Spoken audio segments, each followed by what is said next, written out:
지금 하나님이 사랑과 은혜가 우리 가운데 함께 하시기를 간절히 축원드립니다. 오늘 이 본문의 말씀은 제자들이 두려움 가운데 깊이 빠져 있을 때에 예수님께서 부활하셔서 이 제자들에게 오신 내용이 기록되어 있는 것이 바로 오늘 이 본문의 말씀입니다. 예수님께서 이 두려움 가운데 빠져 있는 자들에게 오셔서 뭐라고 말씀하여 주신가? 이 말씀이 오늘 제자들에게 하신 말씀일 뿐만 아니라 오늘 우리에게 해주신 말씀으로 들려져서 오늘 우리의 삶 가운데 하나님의 역사를 이루는 믿음의 귀한 CBS 될 수 있기를, 직원들 될 수 있기를 간절히 축원드립니다. 예수님께서 제자들이 두려움 가운데 깊이 빠져 있었어요. 그래서 예수님이 십자가에 달려서 돌아가신 것을 보고는 제자들은 지금 깊이 두려움 가운데 빠져 있는 것입니다. 그때 예수님께서 이 제자들에게 오셔서 가장 처음 하신 말씀이 어떤 말씀을 하시냐면 평강이 너에게 있을지어다 라고 말씀하셨습니다. 그리고 나서 옆구리와 이 손 구멍 뚫린 이 못자국 난 손을 보이시면서 다시 한번 또 말씀하시는데 평강이 너에게 있을지어다 라고 이 두 차례 말씀하십니다.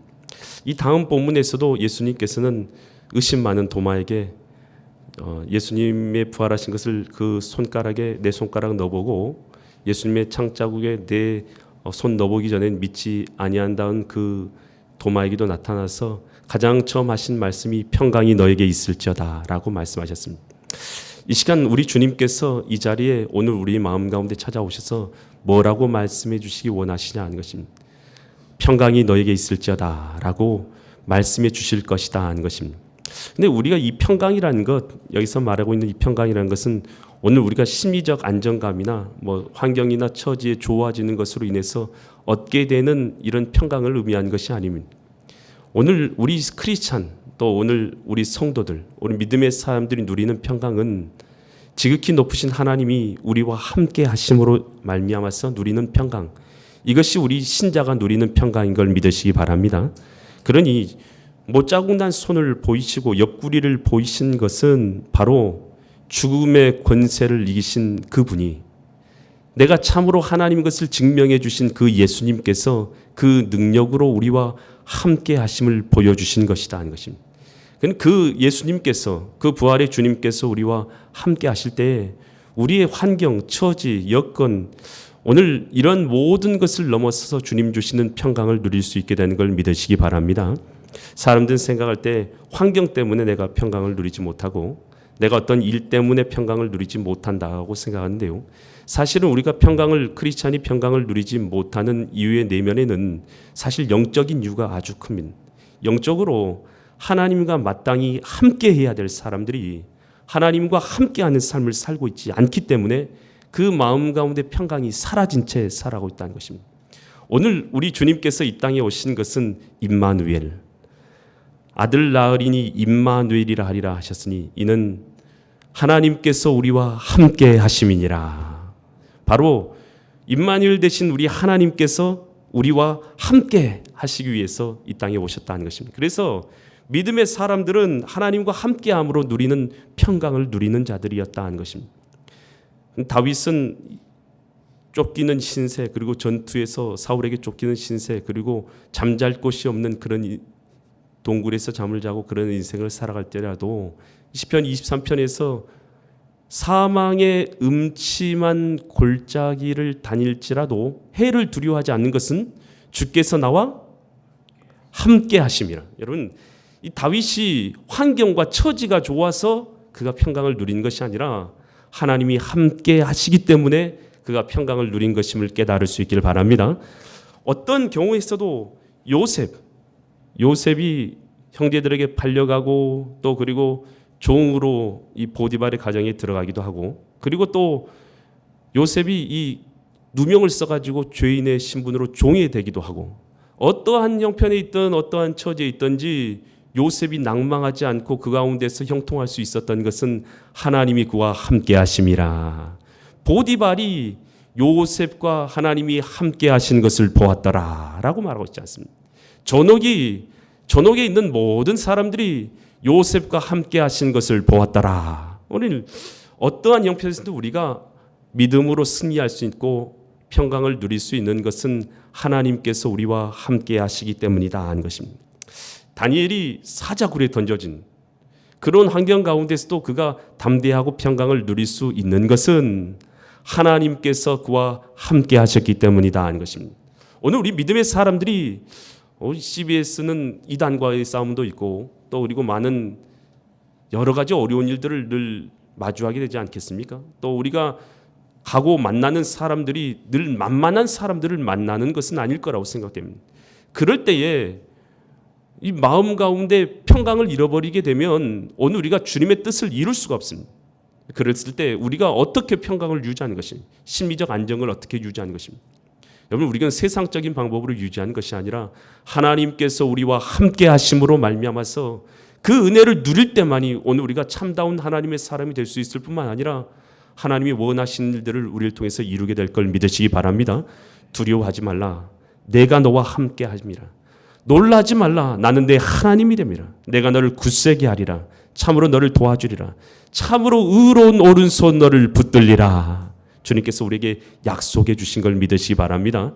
과연 하나님께서 함께 하셔야지만 될 이 평강과 기쁨, 평강을 나는 하나님의 사람으로서 누리고 있는가?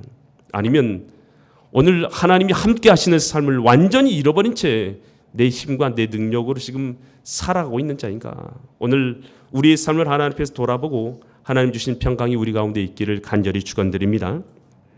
그러면서 예수님께서는 다시 요한복음 20장 21절에서 이렇게 말씀하신대요. 21절 말씀 우리 한번 같이 읽도록 하겠습니다. 시작. 예수께서 또 이르시되 너희에게 평강이 있을지어다.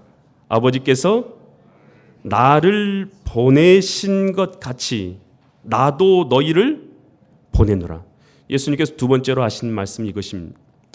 하나님 아버지께서 그의 아들 독생자 예수님 자신을 이 땅의 사명을 위해서 보내셔서 죄의 사함과 인류 구원의 역사를 이루신 이 사명을 주신 것처럼 오늘 예수님의 제자들을 향해서 예수님께서는 동일하게 뭐라고 말씀하시면 나도 동일하게 너희를 보내노라 라고 말씀하십니다. 여러분, 오늘 우리가 주님의 부르심과 오늘 사명을 받은 자인 것을 깨달을 수 있길 바랍니다. 오늘 예수님께서 그 사명대로 살아가신 것처럼 오늘 예수님께서 우리에게 동일하게 사명을 주고 계신 것입니다. 동일하게 하나님 아버지께서 나를 보내신 것처럼 나도 너희를 세상 가운데 보낸다. 그래 주의 부르심을 우리가 알아야 되지만 깨달아야지만 오늘 우리가 순종할 수 있는 것입니다. 아무리 내 삶 가운데서 나를 불러주고 계셔도 주님의 이 부르심이 들려지지 않고 깨달아지지 않고 오늘 우리 가운데 인식되지 않는다면 오늘 우리는 주님의 부르심대로 살아갈 수 없습니다. 그저 동일하게 하나님 믿기 전에 살았던 것처럼 안목의 정욕, 이생의 자랑, 육신의 욕망을 따라서 그저 살아가는 삶을 동일하게 살아갈 수밖에 없다는 것입니다. 주님께서는 오늘 십자가에 달려 죽으시고 우리를 위해서 부활하신 것이 우리로 안목의 정욕과 이생의 자랑을 위해서 동일하게 그렇게 살아가도록 하기 위해서 우리 주님께서 십자가에 달려 돌아가셨느냐는 것입니다.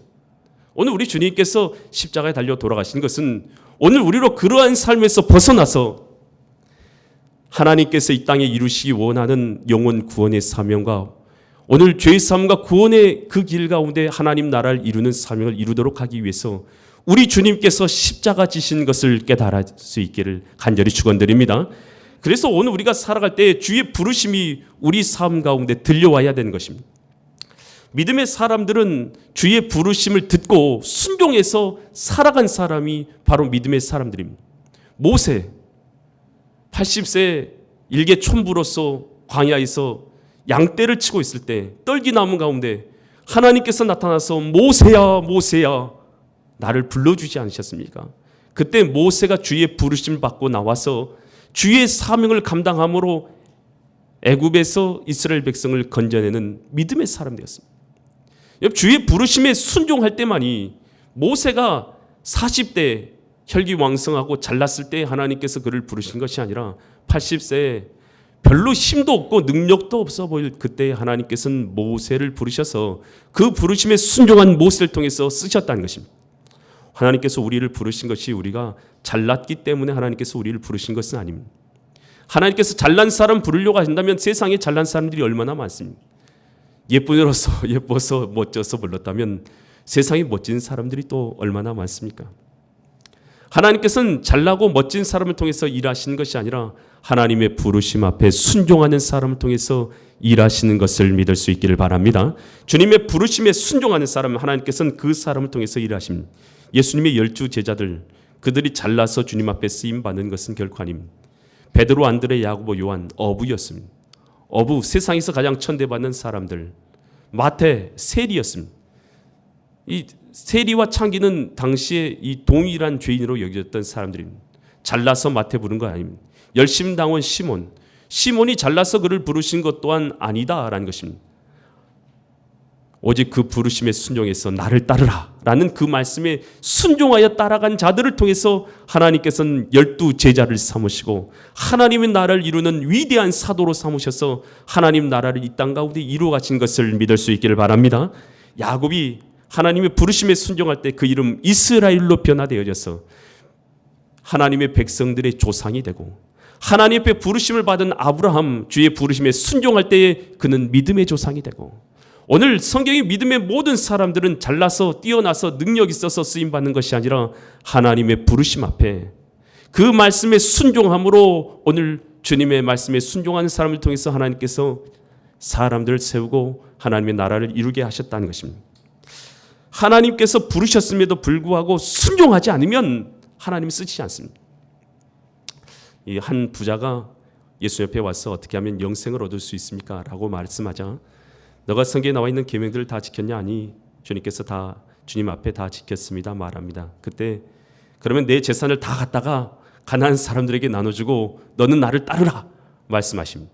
베드로, 야고보, 요한, 빌립, 바돌로메, 도마, 마태, 예수님의 다른 제자들을 부르신 것처럼 그에게도 동일한 부르심이 있었습니다. 그런데 그는 부자인 고로 그 가지고 있는 것을 내려놓지 못해서 근심하여 돌아갔다고 했습니다. 여러분, 이 부자 청년도 동일하게 예수님 앞에 베드로, 요한, 바울처럼 하나님 나라의 위대한 일꾼으로 쓰임받는 위대한 하나님의 사람이 될 수 있었습니다. 그러나 그는 주의 부르심 앞에 순종할 수가 없었습니다. 하나님께서 우리를 쓰시고 일하시는 것은 오늘 우리가 하나님 앞에 순종할 때에 하나님께서 우리를 부르신 대로 사용할 수 있는 걸 믿으시기 바랍니다. CBS는 전파 선교사로서 우리를 부르셨습니다. 그래서 오늘 우리는 전파 선교사로서 오늘 각 교회는 교회 나름대로서의 그 지경과 그의 일터에서 일하지만 CBS는 그 지경을 훨씬 넘었습니다. CBS는 교회들이 할 수 없는 지역에서 이단들과의 싸움에서 바른 정통의 말씀을 전파하기 위해서 또 갈 수 없는 선교 지역까지 전파를 통해서 복음을 전파합니다. 이것이 그냥 되는 것이 아닙니다. 헌신과 섬김과 수고에 순종할 때에 주의 말씀에 순종할 때에 오늘 이것들이 이루어지는 것을 믿으시기 바랍니다. 어떠한 형편이든지 주의 부르심에 순종한다면 하나님께서는 그 부르심에 순종한 자들을 통해서 일하십니다.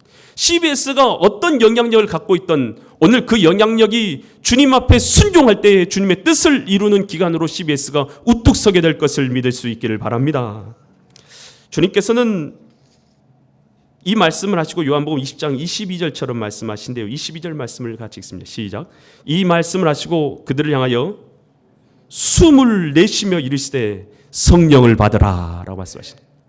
숨을 내셨다. 이 숨을 내셨다는 것은 우리 하나님께서 인간을 지으시고 나서 육체를 이 흙으로 지으시고 나서 자기의 영을 그 가운데 루아흐를 그 가운데 불어넣으니 사람이 생명이 된지라 라고 말했습니다. 사람이 흙으로 지어진 사람이 하나님의 영이 들어가니 그가 살아있는 존재가 되어서 생육하고 번성하여 땅에 충만하고 땅을 다스리라는 이 육적인 세상 지배와 또 다스림에 대한 명령을 받았던 것이 생명이 된 인간들의 모습입니다. 그런데 오늘 예수님께서는 부활하셔서 다시 한번 그들 가운데 숨을 불어넣으시면서 뭐라고 말씀하시냐? 성령을 받으라 라고 말합니다. 이 성령을 받은 것은 하나님께서 우리에게 주신 것은 이 생명이 되어서 육체적인 것을 말씀하셨다면 이제 예수님을 통해 이 성령의 역사는 무엇을 말씀하여 주고 계시냐? 바로 오늘 우리가 영적인 하나님의 사람들 자녀들로 새롭게 세워져서 오늘 하나님 나라를 이루는 사명을 하나님께서 주시는 것임을 깨달을 수 있기를 바랍니다. 바로 예수님께서 성령을 받으라라고 이 말씀하신 것은 이 예수님께서 누가복음 24장 47절에 49절에서 뭐라고 다시 말씀하시냐면 내가 볼지어다 내가 내 아버지께서 약속하신 것을 너에게 보내리니 너희는 위로부터 능력이 입혀질 때까지 이 성에 머물라 하셨다. 성령을 받는 것에 대해서 주님께서 뭐라고 말씀하시냐면 능력을 힘입는 것이다 라고 말하는 것입니다. 사도행전 2장에서 예수님의 말씀대로 120문도의 사람들은 마가의 다락방에서 성령의 충만함을 받게 되었는데요. 주님께서는 이 성령을 주신 이유에 대해서 사도행전 1장 8절에서 뭐라고 말씀하십니까? 오직 성령이 너에게 임하시면 너희가 뭘 받고요?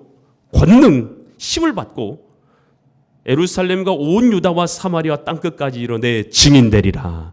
성령을 주신 목적은 하나입니다. 오늘 우리로 복음의 증인되도록 하기 위해서 성령을 주신 것입니다. 복음의 증인되기 위해서는 힘이 있어야 돼요. 오늘 우리가 부르심을 알았어도 신앙생활을 머리로만 하는 경우가 있습니다. 오늘 우리가 하나님의 말씀에 순종해서 일하기 위해서는 힘이 필요합니다.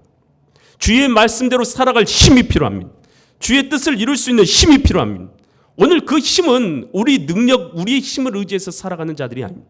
오늘 내 안에서 역사하고 계시는 바로 주님의 영인 성령께서 우리 가운데 임하시고 함께 하시고 주인 되실 때만이 오늘 우리가 주님의 힘을 의지해서 내 형편은 어떠하지, 내 처지는 어떠하지, 내 어려움은 어떠하지, 내 환경은 어떠하지 상관없이 오늘 주님의 말씀에 순종해서 일할 수 있는 걸 믿으시기 바랍니다. 주님의 말씀에 순종하는 것은 여러분 내 뜻이 세워지면 주님의 뜻에 순종할 수 없습니다. 내 생각이 세워지면 주님의 뜻에 순종할 수 없습니다. 오늘 우리가 주님께서 나의 주인 되셔서 성령께서 내 가운데 주인 되실 때만이 오늘 우리가 주님의 뜻에 순종해서 살아갈 수 있는 걸 믿으시기 바랍니다.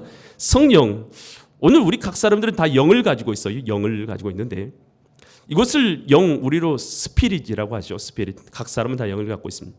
그런데 하나님의 영을 우리가 용같이 똑같이 영이라고 부를 수는 없지 않겠습니까? 그래서 하나님의 영을 뭐라고 부릅니까? 홀리, 거룩한 영이다라고 앞에다 거룩자를 붙였어요. 그래서 하나님은 영이시니 예배한 자가 영과 진리로 예배할지라. 하나님은 영이십니다. 우리 눈으로 볼 수 없습니다. 오늘 영이십니다. 영이신 하나님을 홀리 스피릿이라고 그분의 영을 말하는 것이고 또 악한 사단의 영을 성경에서 뭐라고 말합니까? 이건 우리의 영과 비교해서 악령이라고 해서 evil spirit이라고 말하지 않습니까? 오늘 하나님의 영이 우리 가운데 거하신다는 것은 주님을 나의 주님으로 모신 것입니다.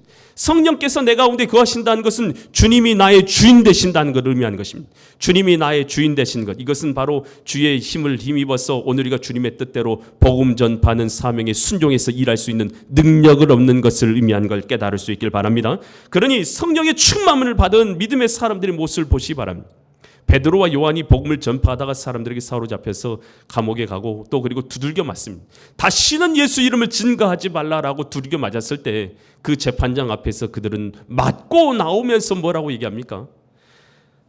베드로와 요한이 대답하여 이르되 하나님 앞에서 너희 말을 듣는 것이 옳으냐 하나님의 음성을 듣는 것이 옳으냐. 오늘 우리는 보고 들은 것을 전하지 말하지 아니할 수 없느니라 라고 말하며 예수 복음에 증거하는 사람이었습니다. 바울을 보시기 바랍니다. 두들겨 맞고 감옥에 갇히고 또 깊음 가운데 빠지고 그리고 40에 하나 감하는 태창을 맞고 그리고 돌멩이를 맞고 그리고 강도의 위협 그리고 들의 위협 배고픔의 위협 그는 추위의 위협 여러 가지 어려움을 다 겪으면서도 그는 빌립보서 1장 22절에서 이와 같이 고백한대요. 나의 간절한 기대와 소망을 따라 아무 일에든지 부끄러워하지 아니하고 지금도 전과 같이 온전히 담대하여 살든지 죽든지 내 몸에서 그리스도가 존귀케 되기를 원하노라. 여러분 이것이 믿음의 사람들의 고백이 된 것입니다. 신앙은 지식이 아닌 것입니다. 많이 학문을 쌓았다고 해서 그 사람이 신앙 좋은 사람을 생각하면 그건 거짓된 것이고 바른 믿음이 아니라는 것입니다. 신앙은 오늘 우리가 그 말씀대로 살아가는 힘인 것을 깨달을 수 있길 바랍니다. 오늘 과연 나는 주의 말씀대로 살아가고 있는가? 하나님, 이것이 바로 오늘 우리 하나님께서 우리를 보시는 것이다 하는 것입니다. 오늘 예레미야서 20장 9절에서 예레미야는 이렇게 고백한대요. 내가 다시는 여호와를 선포하지 아니하려 하며 그의 이름을 말하지 아니하리라 하면 나의 마음이 불붙는 것 같아서 골수에 사무치니 답답하여 견딜 수 없는 주님의 뜻대로 살아갈 수 있는 힘, 하나님께서는 오늘 우리가 그것을 누리며 살아가기를 원하시고 계신다는 것입니다. 그래서 성령의 영은 우리로 일하게 하는 영이라는 것입니다. 가만히 있는 것이 아니라 하나님의 뜻대로 순종하여 살아가게 하는 영인 것을 깨달을 수 있기를 바랍니다. 오늘 우리가 예수님께서는 이 땅에 오셔서 우리에게 평강을 누리기 원하신대요. 오늘 우리가 하나님 앞에서 누리기 원하는 평강은 바로 주님이 함께 하심으로 말미암아서 누리는 평강인 것이고, 또 주의 부르심은 오늘 그 부르심에 순종하는 자들 통해서 하나님의 뜻을 이루시며, 또 성령의 역사가 임하실 때만이 오늘 우리가 주님의 뜻대로 일할 수 있는 능력을 얻게 된 것을 알아서 오늘 우리 CBS 방송을 통해서 하나님이 원하신 뜻, 하나님 나라를 이루는 일들을 온전히 감당하시는 믿음의 거룩한 주의 기간이 되시기를 예수 그리스도 이름 받들어 간절히 축원드립니다.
유럽과 중동 9개국, 성서 속 감동의 현장을 취재, 국내외 큰 반향을 불러일으킨 특별 기획 바이블 루트. 그 생생한 현장을 이제 책으로 만날 수 있습니다. 책을 펼치는 순간 밀려오는 전율과 감동. CBS 전문 제작팀이 선사하는 은혜의 선물. 한국교회 대표 목회자가 극찬한 한국기독교 총연합회 NCCK 추천도서 바이블 루트. 문의 전화는 지역번호 063-256국에 1013번입니다.